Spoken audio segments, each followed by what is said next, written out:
America और Iran के बीच शांति वार्ता के लिए पाकिस्तान में तैयारियां पूरी हो चुकी हैं। अमेरिकी उपराष्ट्रपति जेडी वेंस पाकिस्तान के लिए रवाना हो चुके हैं, लेकिन ईरान बड़ा खेल कर रहा है और अभी तक बड़ा सस्पेंस बनाकर भी ईरान ने रखा है कि वो शांति वार्ता में शामिल भी होगा या नहीं। और इसीलिए ट्रंप ने ईरान को फिर से धमकी दे दी है। अब अगर शांति वार्ता फेल होती है तो अमेरिका पाकिस्तानी पीएम शहबाज शरीफ को जमकर खरी खोटी सुनाएगा।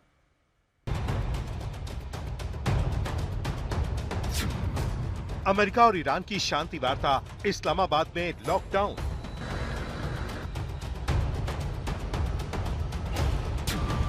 ईरान और अमेरिका के वार्ताकारों के लिए जमीन से आसमान तक पहरा।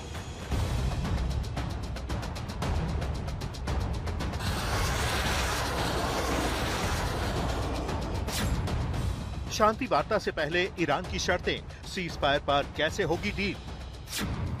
अमेरिका और ईरान के बीच शांति वार्ता में नेतन्याहू कैसे बने हैं रोड़ा।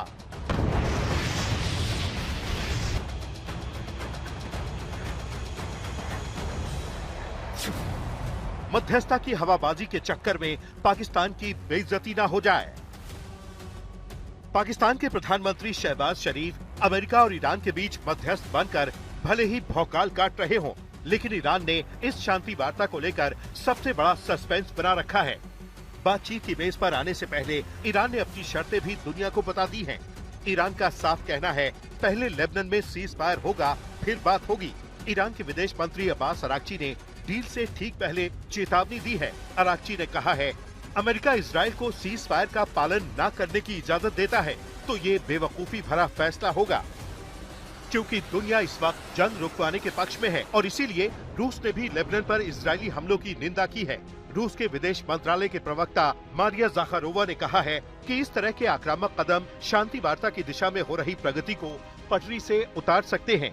लेबनान पर दुनिया का रुख देखते हुए शांति वार्ता से ठीक पहले अमेरिकी राष्ट्रपति डोनाल्ड ट्रंप ने इजरायली पीएम बेंजामिन नेतन्याहू से फोन पर बात की और लेबनान में इजरायली हमलों को कम करने की सलाह भी दी ताकि बातचीत की मेज पर बात आगे बढ़ सके। ऐसे में ईरान और अमेरिका के दिग्गजों की हिफाजत पाकिस्तान के लिए एक बड़ी चुनौती है और इसीलिए इस्लामाबाद को इस वक्त दुनिया के सबसे सुरक्षित और अभेद किले में बदल दिया गया है। सुरक्षा सिर्फ जमीन पर ही नहीं बल्कि आसमान में भी फुल प्रूफ बंदोबस्त है।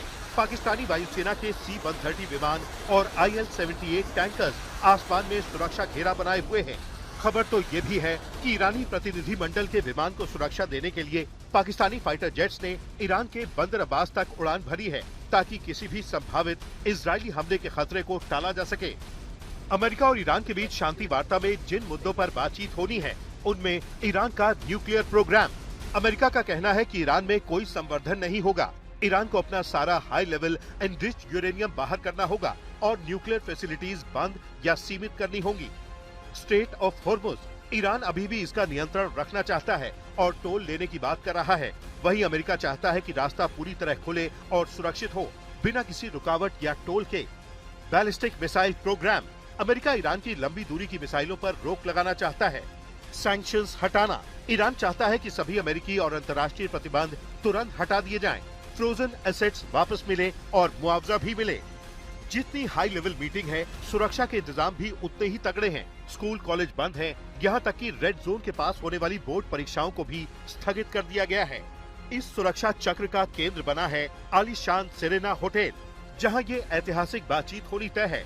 होटल के सभी सामान्य मेहमानों को बाहर निकाल दिया गया है और पूरे परिसर को आधिकारिक तौर पर सरकारी नियंत्रण में ले लिया गया है। और पाकिस्तान के बड़बोलेपन ने शांति वार्ता से पहले इजराइल का पारा चढ़ा दिया है। पाकिस्तान के रक्षा मंत्री ख्वाजा आसिफ ने इजराइल के खिलाफ पहले जहर उगला और जब इजराइल ने सख्ती दिखाई तो ख्वाजा आसिफ ने पोस्ट को डिलीट कर दिया। ख्वाजा आसिफ ने अपनी पोस्ट में लिखा था, इजराइल शैतान है और मानवता पर धब्बा है। जहां इस्लामाबाद में शांति की बातें हो रही हैं, वहां वो लेबनान में नरसंहार कर रहा है। पहले वो गाजा में निर्दोष लोगों को मार रहा था और अब लेबनान में यही कर रहा है। उसका खून खराबा बेरोक टोक जारी है। जिन लोगों ने यूरोपीय यहूदियों से छुटकारा पाने के लिए फिलिस्तीनियों की जमीन पर इस कैंसर नुमा देश को बनाया है, वो जहन्नुम में जलें। इसके जवाब में तुरंत इजराइल के विदेश मंत्री ने लिखा, इजराइल उस सरकार की ओर से आए इन खुले तौर पर यहूदी विरोधी और झूठे खूनी आरोपों को बेहद गंभीरता से देखता है, जो खुद को शांति का मध्यस्थ बताता है। यहूदी राष्ट्र को कैंसर ग्रस्त कहना दरअसल उसके विनाश की मांग करने जैसा है। इजराइल उन आतंकियों के खिलाफ अपनी रक्षा करेगा जो उसके खात्मे की कसम खाते हैं। आपको बता दें कि पाकिस्तान ने अभी तक इजराइल को एक देश के रूप में मान्यता भी नहीं दी है। ऐसे में दोनों देशों में राजनयिक संबंध भी नहीं है, लेकिन शांति वार्ता से पहले पाकिस्तान ने इजराइल को क्रोध से भर दिया है। आज तक ब्यूरो।